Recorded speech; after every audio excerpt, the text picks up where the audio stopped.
ซื้ออันนี้มาเนาะพี่น้องอันนี้เคยกินอยู่บ่นี่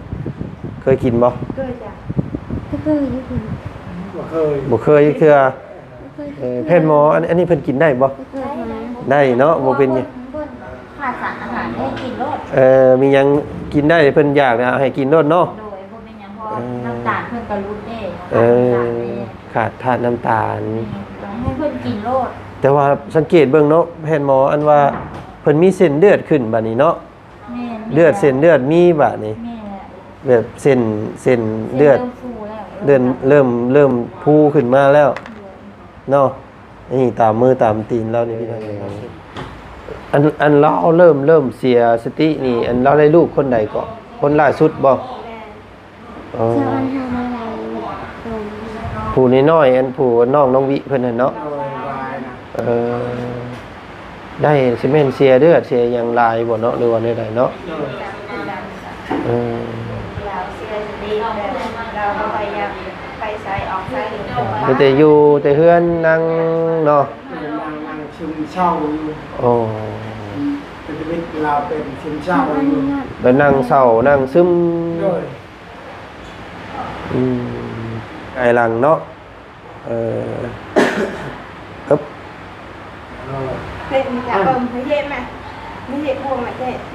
อะไรมือจะเป็นยังไงแซ่บบ่แซ่บบ่ลองบ่เคยกินจักเทื่อเนาะชื่อเฮาได้บ่บ่าวหยังเฮาน่ะบ่าวหยังบ่าว3ยอดไม่ไรโอ้ยเฮานี่บ่าวหยังชื่อหยัง3อันโทนไม่ไรต้องโอ้ตายคักบาดนี่พี่น้องเอ้ยเนาะบ่าว3อันไม่ต้ม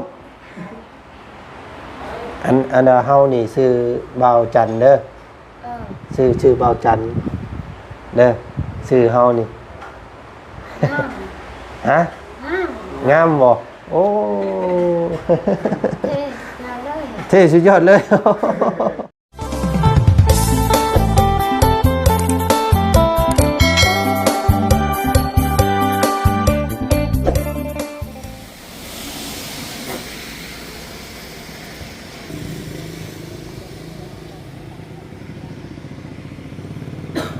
ตกห้องฝนตก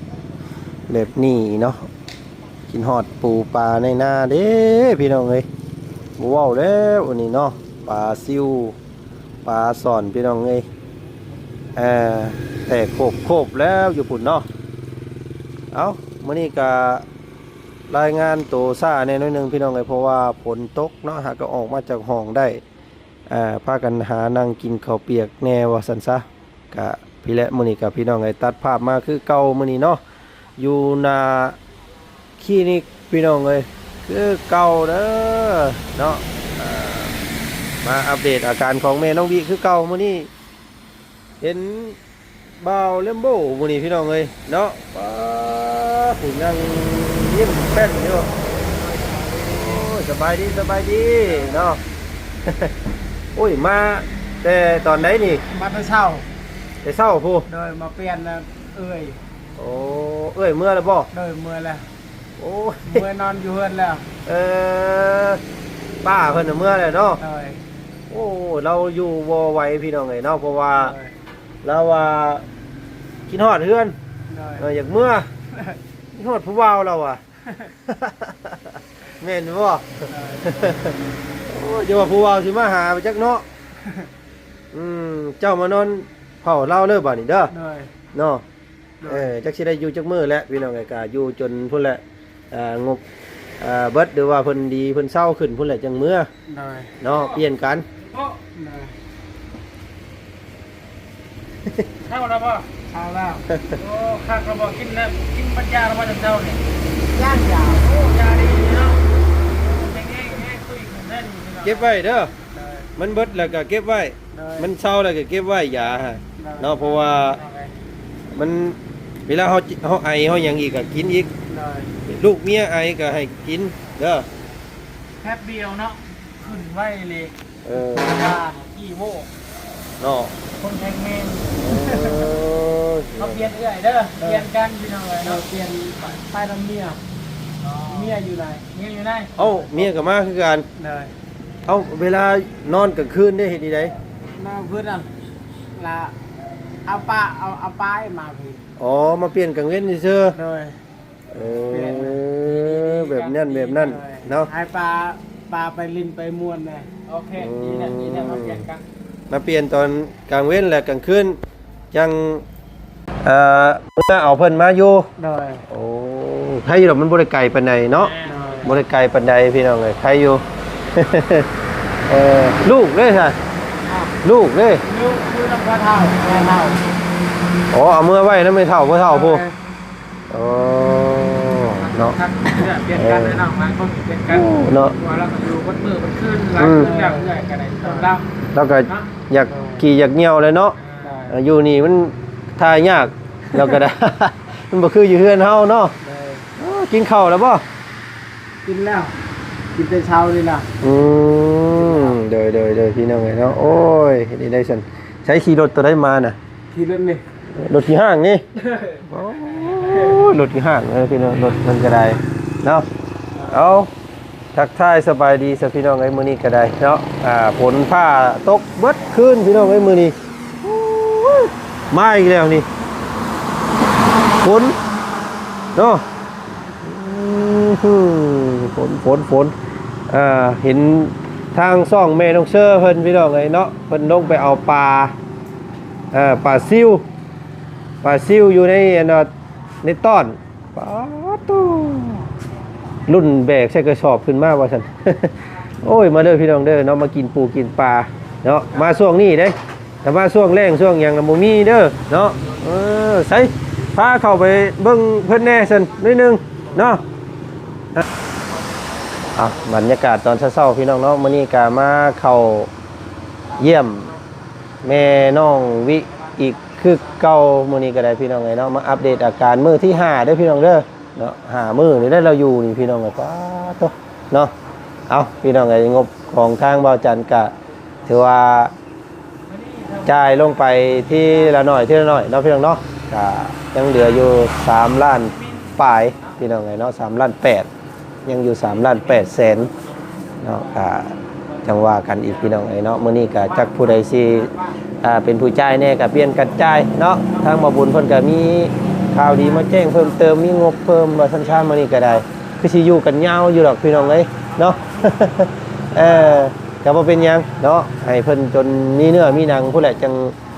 พาเพิ่นกลับว่าซั่นซะพี่น้องเอ้ยเนาะจังได๋ก็ขอบมุกขอบใจเด้อทางพ่อใจดีเนาะทางแม่ใจดีพี่น้องเอ้ยเนาะแม่อำพรพ่ออำพรพี่น้องเอ้ยแม่ติ๊กเนาะอยู่ทางฝั่งต่างประเทศผู้ใดพี่น้องเอ้ยเนาะเพิ่นมอบหมายทางบ่จันทร์เป็นสะพานบุญให้เนาะมื้อนี้ก็สิมาเยี่ยมมึงอีกเนาะเดมโบเนาะ เลย ไปเข้าไปเบิ่งไปเดมโบไปไปโอเคเดี๋ยวเด้อใส่ทางแพทย์ทางหมอเพิ่นก็สบายดีเด้อแพทย์หมอ สร้างพี่น้องเลยอยู่นี่เนาะเพิ่นอยู่ประจำการมื้อเบิดคืนอยู่นี่ว่าซั่นซะสบายดีเนาะสบายดีโธ่อันนี้เพิ่นเครื่องยังอันนี้ เครื่องนวดขาตีน โอ้เครื่องนวดเท้าเนาะเพิ่นเอิ้นพี่น้องไงเนาะโอ้เอามาลองเบิ่งอยู่หั่นโอ้อ้ายเพิ่นเนาะนี่ของดินใหม่ ลองของใหม่อีกเลยเนาะตัวอ้ายเพิ่นมาจากบ้านใดอันนี้เนาะมาจากบ้านไหนก็โอ้ที่สวรรค์พุ่นเนาะส่วนหลายเพิ่นก็ติดตามเบิ่งทางพวกเฮานี่แหละพี่น้องเอานวดเบิ่งเนาะเอาพี่น้องไงเนาะพี่โอ้คนป่วยเมื่อเบิดแล้วมื้อนี้พี่น้องไงเนาะแปลนเติดทุบใส่มือพี่น้องเนาะโอ้ยมีอันทางเมียเลมโบเพิ่นมานำมื้อนี้สบายดีเนาะเป็นนี่ไดลูกในท้องได้จักเดือนเลยยังบ่ฮู้บ่ได้ตรวจเบิ่ง เอ้ามาอะไรก็คือบ่ให้เพิ่นช่องเบิ่งแน่ว่าเป็นผู้หญิงหรือผู้ชาย บ่มีเงินเนาะแพงเติบอยู่ได้หั่นพี่น้องเพิ่นเอสโกเบิ่งเนาะใส่ผู้สาวเพิ่นทั้งนี้พี่น้องเอ้ยเนาะนอนมื้อนี้สบายดีเนาะ เอาบ่เป็นหยังนมมือกะยาโอ้สุพี่น้องเอ้ยเนาะเนาะโอ้รู้สึกว่าเพิ่นก็มีซีนมีหนังขึ้นฮะเราเว้าอีหยังเกาะ พอทำตั้งแต่น้ำไม้ ฮะ ทำตั้งแต่น้ำไม้ต้ม โอ้เพิ่นอยากหน่อไม้ต้มบ่ บอน่ะเราเรื่องคืนเราแต่ก่อนนะเราไปหาน้ำไม้ โอ้แต่ จำได้เลยคำที่มันเลย แต่เก่าน่ะเพิ่นไปหาหน่อไม้เพิ่นก็เลยว่าโอ้ยหน่อไม้ต้มเนาะหน่อไม้หาบหน่อไม้ขายได้ยามนี่เนาะเห็นนำทางหลายได้คนขายหน่อไม้เป็นชายอยู่พี่น้องก็ป๊อ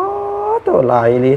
เนาะเพราะว่าอยู่คงเขตนี่นั่นมีแต่หน่อไม้อย่างเดียวที่ว่าค้าขายได้เนาะเอาไปขายอยู่เวียดเอาขายอยู่ตลาดเวียดพุ่นก็ได้เนาะแล้วก็ออกมาหาขายตามในเมืองนี่แหละเนาะแล้วก็เจ้าเคยขายบ่หน่อไม้เคยขายบ่ ไม่เคยขาย บ่เคยเนาะมีแต่หามากินเนาะเพื่อน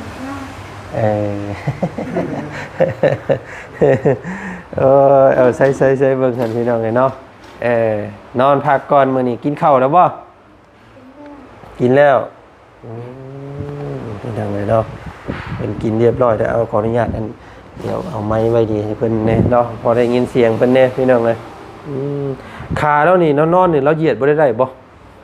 เหยียดลงแบบว่าสุดๆนี่บ่ได้บ่ บ่ได้ ชุดอยู่ได้ ยืนเดียว แต่ว่าอยากงานเนี่ยแล้วบัดนี้เนาะค่อยเป็นค่อยไปหั่นแหละเนาะเพราะว่าเจ้านอนทับแบบซี่ลนเด้เนาะนั่งทับนั่ง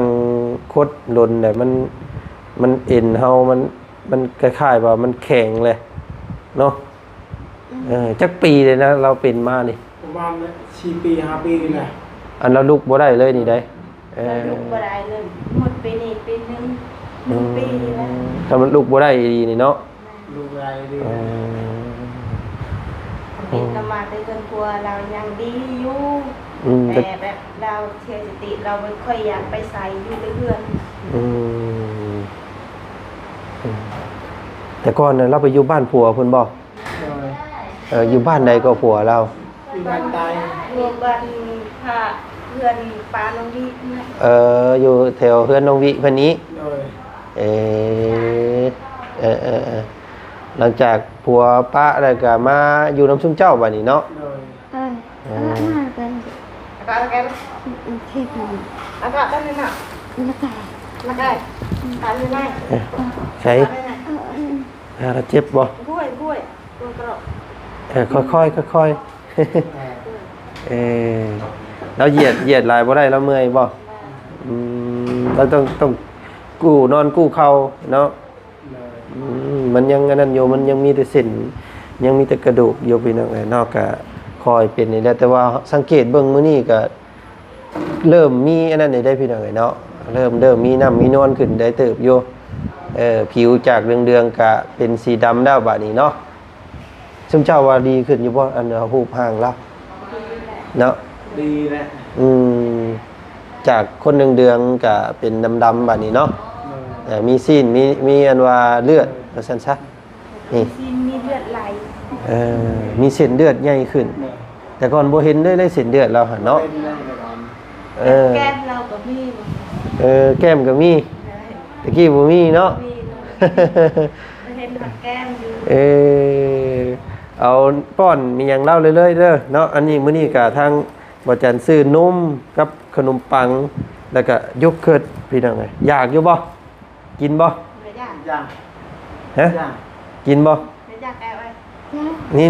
อันนี้พี่น้องเอ้ยเนาะอันมื้อนี้บ่จันซื้ออันนี้มาเนาะ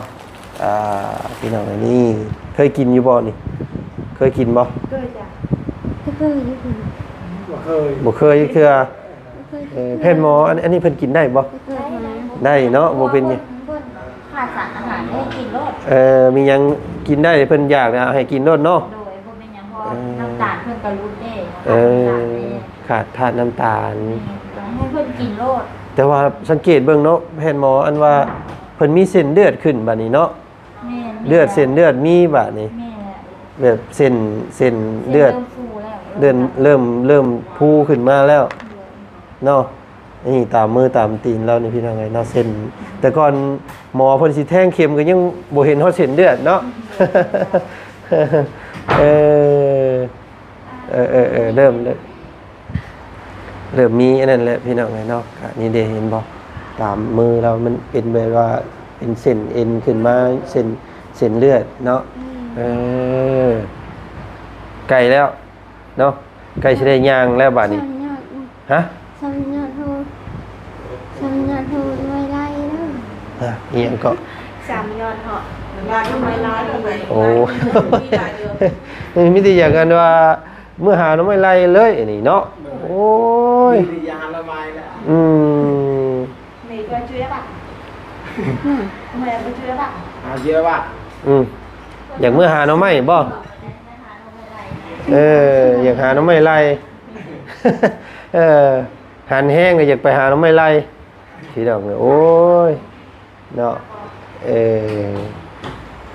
อันเราเริ่มเสียสตินี่อันเราได้ลูกคนใดก็คนล่าสุดบ่ แม่ อ๋อ เจ้าอันทำอะไรตรง ผู้น้อยๆอันผู้น้องวิเพิ่นน่ะเนาะ ละบายนะ ได้ซีเมนเสียเลือดเสียอย่างลายบ่เนาะหรือว่าใดๆเนาะ เราเสียสติเราพยายามไปใส่ออกไป มีแต่อยู่แต่เฮือนนั่งเนาะ นั่งชิมเช่าอยู่ โอ้ เป็นชีวิตเราเป็นชิมเช่าอยู่ แล้วนั่งเศร้านั่งซึม ด้วย แบบแล้วก็บ่อยากไปใช้นั่งยิ้มนั่งหัวอยู่หั่นแหละเนาะ มีแต่อยู่ในนะ พี่น้องไอ้จักเราพบพ่ออย่างกับชีวิตแหละเนาะก็บ่มีไผฮู้สาเหตุเพราะว่าซุมเจ้าก็บ่ได้พาไปหาแพทย์หาหมอเนาะปล่อยให้เราอยู่แบบซั่นก็แบบเดือรังมาเลยบัดนี้พี่น้องเอ้ยเนาะก็ลูกผัวป้าแล้วก็มาอยู่น้ำนอกเนาะมาอยู่น้ำแลมโบนี้พี่น้องมาอยู่น้ำเพื่อนแลมโบนี้แล้วก็นักสุดนี่ก็ประมาณปีกว่านี่แหละเนาะเราลุกบ่ได้เลยนี่เนาะแต่ก่อนเรายังยางเรากระทาดไปยังได้อยู่ หาละไมยังได้หาละไม โอ้ ไปหาละไม เป็น มันนั่นแล้วลมมันเป็นแบบยังระบุจากระชุดเลยนะ โอ้พี่น้องเอาเนาะกะขอให้หายให้เศร้าสบายนี้เด้อขอให้ปฏิหารย์มีจริงขอให้ย่างได้เด้อ เนาะย่างไปหาหน่อไม้เด้อเนาะหน่อไม้ไล่ได้หลายช่วงนี้โอ้ยเนาะเอ้าบ่าวบ่เคยกินลองเบิ่งอยู่หั่นลองมีบวงบ่เอาบวงนั่นนี่บวงเดืองๆตักให้เพิ่นเนี่ยเนาะแกะเอาน้ำหั่นก่อน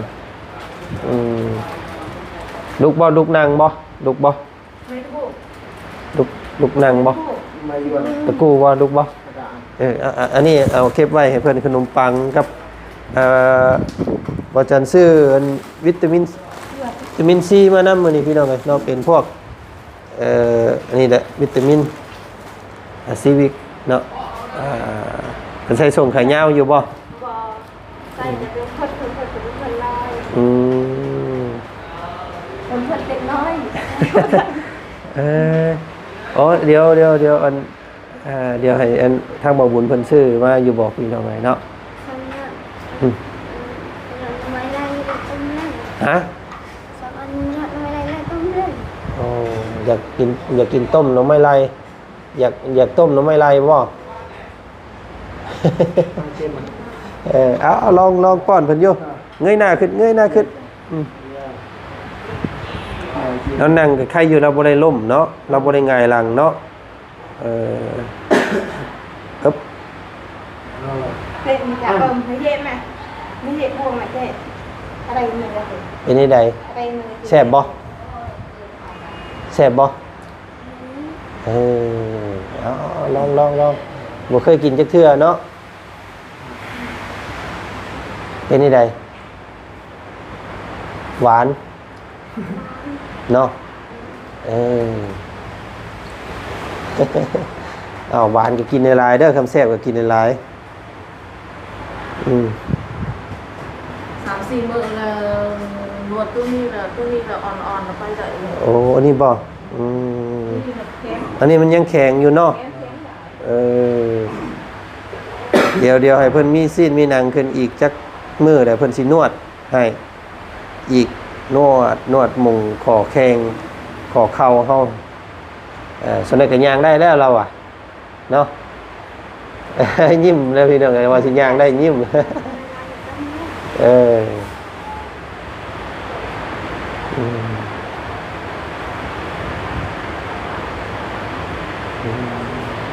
ป้อนคนบ่ต้องถ่ายให้เป็นเวลาหรอกเนาะเฮาได้อย่างมากเลยให้เอาป้อนให้เราลดเด้อหมายว่าโจมแล้วลุกขึ้นมาเลยให้เรากินลดให้กินหลายๆเพราะว่าเราขาดสารอาหารหลายแล้วก็น้ำตาลในเลือดก็บ่ขาดเนาะขาดสารน้ำตาลขาดน้ำตาลกระเสน้ำตาลบ่มีเนาะเวลาเรากินหลายเนาะเรากินเนาะสังเกตเราดูดนมน้ำนองวิเมื่อวานนี่ก็เบิดบาทเดียวเราเฮ็ดพี่น้องไง กินรอดอันน่ะป้าลุงเพิ่นฝากเงินมาให้ซื้ออยู่ซื้อกินให้เจ้าอยู่เนาะบ่ต้องย่านเบิดเด้อให้บำรุงให้เศร้าก่อน ไป อิ่มบ่เอาเบิดบ่ หมดละ กล้าเบิดบ่ ฮะหรือหมดได้ได้ น้องวิเพิ่นบ่มามื้อนี้ บิดเข้าที่เหลือ ไปเข้าโรงเรียนมื้อนี้วันศุกร์พี่น้องเอ้ยเนาะโอ้ยฝนมาอีกแล้วพี่น้องเอ้ยเนาะฝนว้าวผู้ฝนอีกแล้วมื้อนี้พี่น้องเอ้ยฝนตกเนาะโอ้ฝนดีๆฝนก็ได้ฝนตกเด้อทางนอกพุ่นเด้อฝนตกนี่ภาษาเจ้าว่าในไหนฝนตก เมีย ฮะ เมีย เมียห่วยเมียนี่ก็คือว่าเมียเฮานี่เด้อ เนาะฝนตกนี่เอิ้นว่าเมียเนาะโอ้เมียลึมื้อนี้เมียตกแห้งมื้อนี้เนาะ น้ำท่วมมาเลยเด้อเนาะน้ำบ่แม่นเข้าเฮือนเจ้าเบิดแล้วบ่จักเนาะมันไหลลงมาแต่ผู้มันเข้าเฮือนเจ้าเบิดแล้วพอเบาสร้างเพิ่นบ่ได้สาบกับเพิ่นสาบอันก็บ่เข้าดอกพี่น้องอันนี้เพิ่นบ่ได้สาบแต่มันไหลมันเข้ามาเนาะพาเพิ่นพามาเปลี่ยนมื้อนี้เนาะมาเปลี่ยนป้าค่ำแล้วจังมื้อเอาเพิ่นมานอนนำเนาะเพราะว่าเราก็มีลูกน้อย3คนแล้วบ่ลูกเจ้า3อยู่ในท้องนี้มีแต่คนว่าโอ้ยพอแล้วว่าซั่น3คนนี่พอดีงามเนาะพออยู่บ่บาดนี่ พอละ เนาะบ่มีข้าวเลี้ยงเพิ่นกระบะเพิ่นเด้อพี่น้องลูกเนาะอดมื้อน้ำหลายคนเข้าบ่เพียงบ่พอกระบะเพิ่นเด้พอแล้วพอดีงามแล้ว3คนบ่าวจันนี่ก็มีไอ้น้อง3คนนะมีบ่าวจันแล้วก็มีน้องชายกับน้องสาวเนาะ3คนเขาหล่อพอดีงามผมก็เริ่มยาวเลยเด้นี่เนาะผมก็เริ่มเลยเด้พี่น้องหน้าเราก็มีอันเต็มขึ้นเนาะนี่เห็นบ่ใกล้สิอันปกติได้นี่เป็นผู้สาวงามได้นี่ อ๋อลึเนาะอ๋ออ่อนอ้อเนาะงามนี่อ้อบ่อ้ออ๋อลึเนาะโอ้ อ้ยจังไดก็มีผู้บ่าวมาจีบแน่นี่เนาะ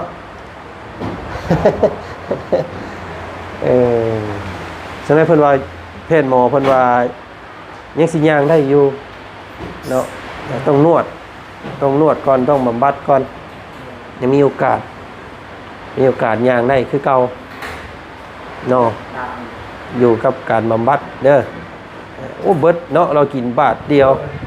โอ้เพิ่นทายอยู่บ่มื้อนี้ ไอ้บ้านชื่อ ทายเบาซื่อทายนักยังบ่ได้ทายบ่ ยัง โอ้เราเป็นคนไทยยากเลยสักทีเดียวเอาน้ำให้เรากินหลายๆนี่เพราะว่าคำว่าเฮา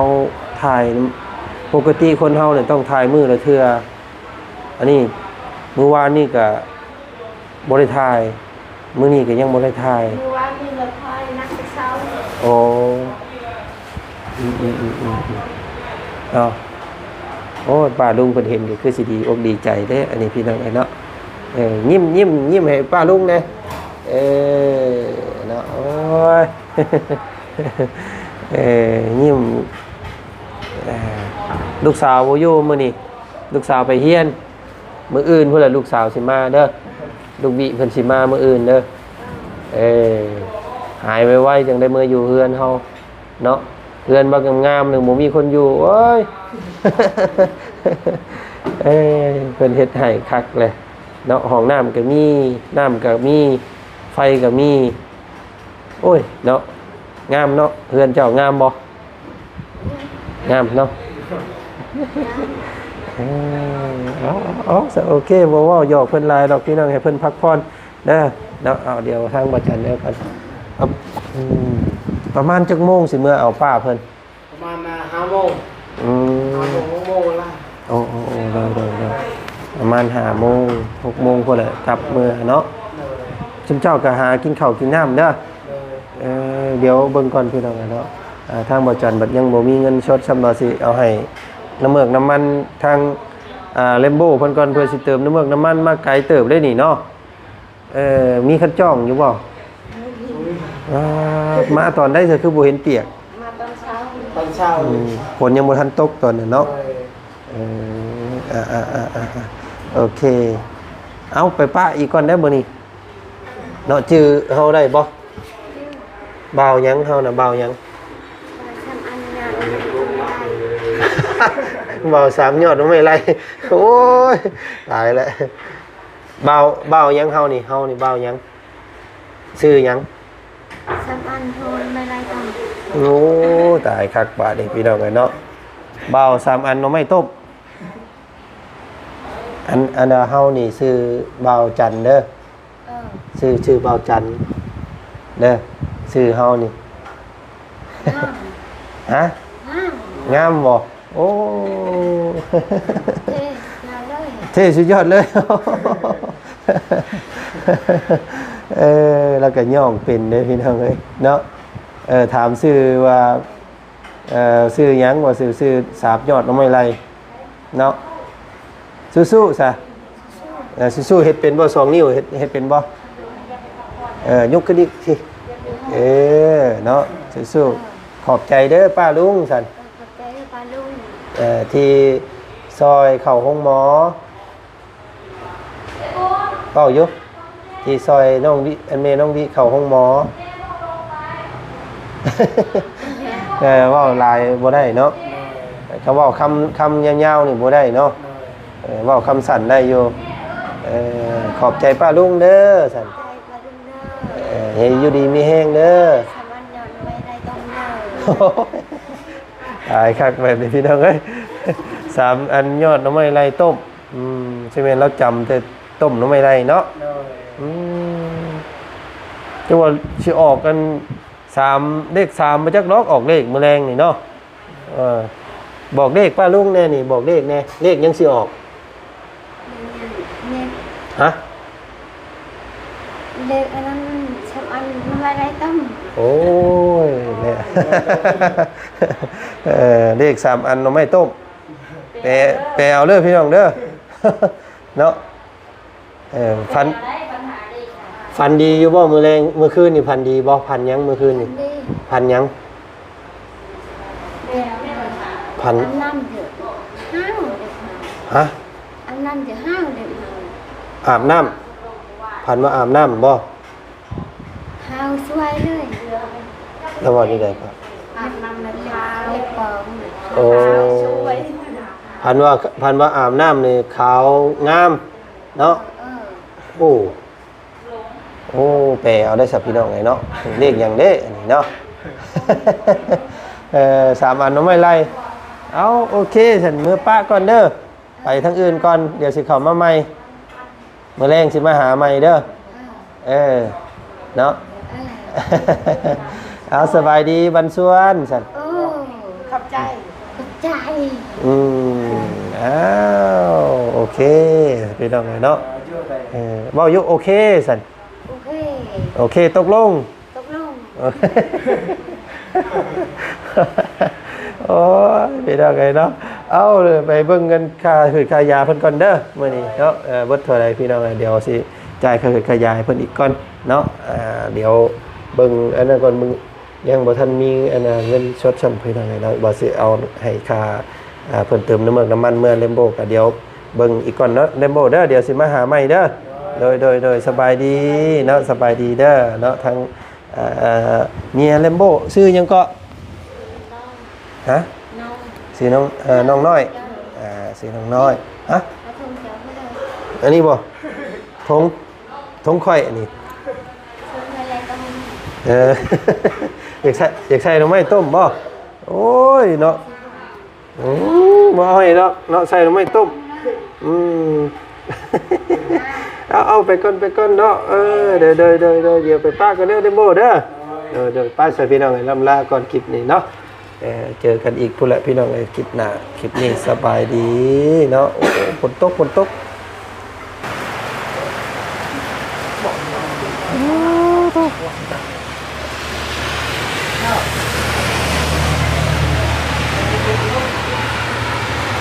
พี่น้องเอ้ยมื้อนี้เนาะปูปลาหน้าแนวว่าวแล้วอันนี้พี่น้องเนาะเอาจะไปทางไหนได้เนี่ยนะมื้อนี้พี่น้องไงเนาะไปหาส้นหมส้นเงาตามเพื่อนตามชาตินี่แหละมื้อนี้ก็ได้เนาะออกเข้าหมู่บ้านคือสิบ่ได้เนาะฝนฟ้าตกพี่น้องเอ้ยมื้อนี้เนาะ